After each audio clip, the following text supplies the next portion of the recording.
4. Prosigamos.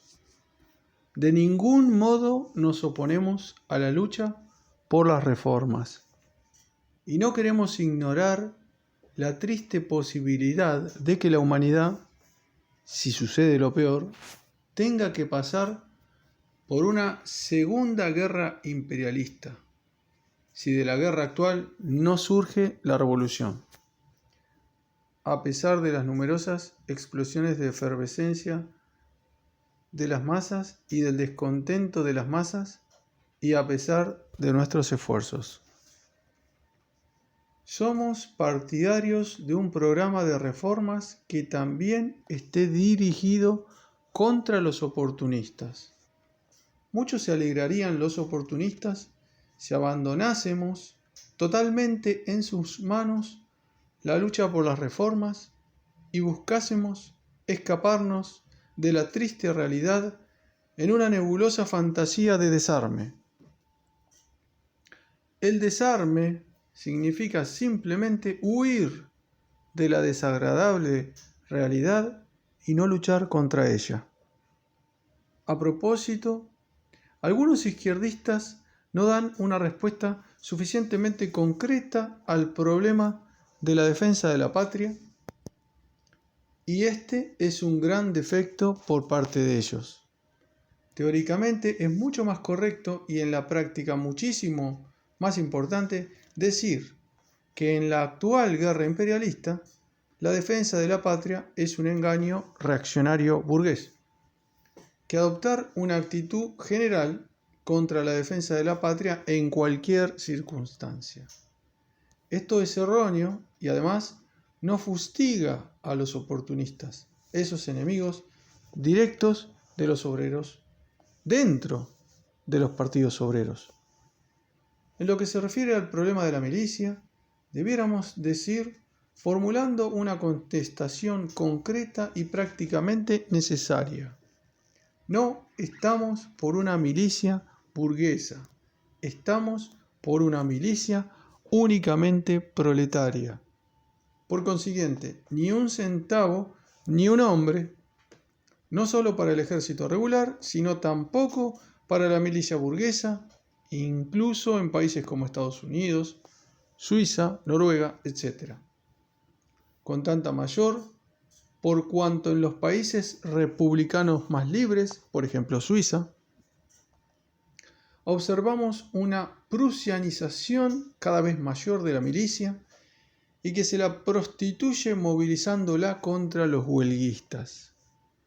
Podemos exigir la elección de los oficiales por el pueblo, la abolición de todos los tribunales militares, iguales derechos para los obreros extranjeros y los nacidos en el país. Punto de especial importancia para aquellos estados imperialistas que, como Suiza, explotan cada vez más y más descaradamente a mayor número de obreros extranjeros, negándoles todo derecho. Además, podemos exigir, que cada 100 habitantes de un país determinado tengan derecho a formar asociaciones de adiestramiento militar voluntario con libre elección de instructores pagados por el Estado, etc. Solo en tales condiciones podría adquirir el proletariado adiestramiento militar para sí y no para sus esclavizadores, y los intereses del proletariado exigen absolutamente ese adiestramiento.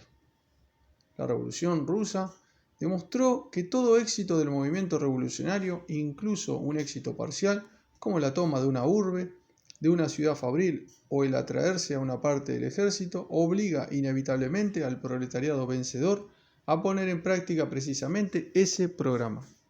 Por último, se comprende que el oportunismo jamás será derrotado solo con programas, sino vigilando sin descanso el cumplimiento real de estos.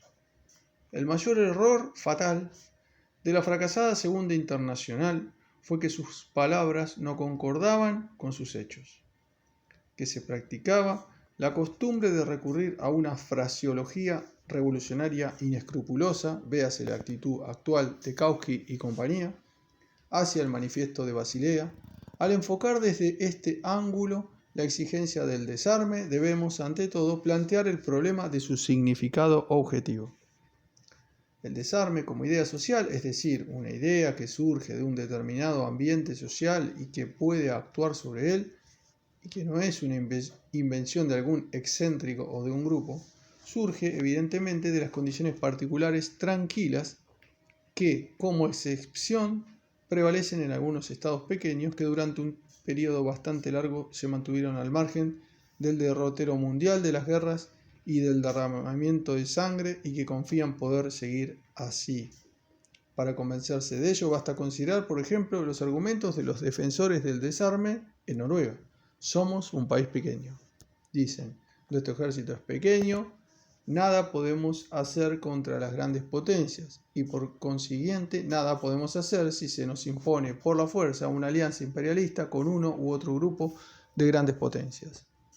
Queremos que nos dejen tranquilos en nuestro rincón remoto y continuar con nuestra política pueblerina, exigir el desarme, el arbitraje obligatorio, una neutralidad permanente, etc. Permanente al estilo belga, sin duda. El afán mezquino de los estados pequeños de mantenerse apartados, el deseo pequeño burgués de estar lo más lejos posible de las grandes batallas de la historia mundial, de aprovechar su situación relativamente monopolista para permanecer en una pasividad anquilosada. Tal es el medio social objetivo que puede asegurar cierto éxito y alguna popularidad a la idea del desarme en algunos estados pequeños.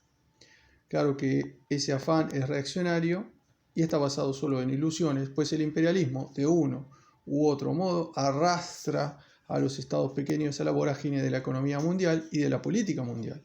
Citemos el caso de Suiza. Su situación en medio de estados imperialistas impone objetivamente dos líneas al movimiento obrero. Los oportunistas, en alianza con la burguesía, buscan hacer de Suiza una federación monopolista republicano-democrática que prosperará con las ganancias que le dejarán los turistas de la burguesía imperialista y hacer que esta tranquila posición monopolista sea lo más lucrativa y tranquila posible. En realidad, esta es una política de alianza entre una pequeña capa privilegiada de obreros de un pequeño país privilegiado y la burguesía de ese país contra las masas del proletariado.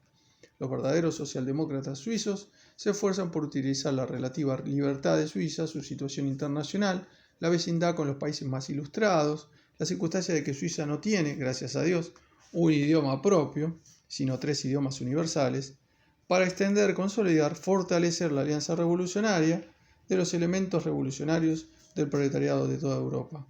Ayudemos a nuestra burguesía a que mantenga el mayor tiempo posible su monopolio de súper tranquilo comercio de maravillas alpinas. Quizá también a nosotros nos toque algún centavo. Ese es el contenido objetivo de la política de los oportunistas suizos. Ayudemos a forjar la alianza de las secciones revolucionarias del proletariado de Francia, Alemania e Italia para derrocar a la burguesía. Tal es el contenido objetivo de la política de los socialdemócratas revolucionarios suizos. Lamentablemente, las izquierdas en Suiza realizan aún de modo muy insuficiente esta política y la excelente resolución del Congreso de su partido realizada en Aarau en 1915, reconocimiento de la lucha revolucionaria de masas, es aún letra muerta. Pero esta no es la cuestión que discutimos ahora. La cuestión que ahora nos interesa es: ¿concuerda la reivindicación del desarme con esta tendencia revolucionaria de los socialdemócratas suizos? Evidentemente no. Objetivamente, la exigencia del desarme corresponde a la estrecha línea nacional oportunista del movimiento obrero, una línea que está limitada por la perspectiva de un Estado pequeño. El desarme es, objetivamente, un programa en extremo nacional, específicamente nacional, de los pequeños estados, no es ciertamente el programa internacional de la socialdemocracia revolucionaria internacional. Postscript.